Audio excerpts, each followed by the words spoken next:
tere, täna me oleme siis siin jälle helikünnapusega, ta 3. video ja tahaks küsida, kuidas ta kavatseb Riigikogust saada või mille pärast? Tahaks küsida nüüd. Siin on nüüd 2 küsimust. Kui küsimus on, kuidas ma kavatsen saada, siis Riigikokku saavad kõik need, kes saavad piisavalt palju hääli. Seega Vabaerakonnal on väga suur lootus, et me ületame künnise ja rohkemgi veel. Nii et Pärnumaal saab Riigikokku see, kes meie nimekirjast saab kõige rohkem hääli. Seega ma tänan juba ette kõiki neid, kes oma hääle mulle annavad ja kohtume Riigikogus.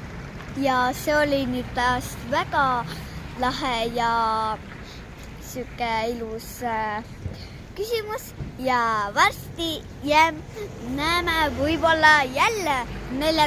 või 5. videos.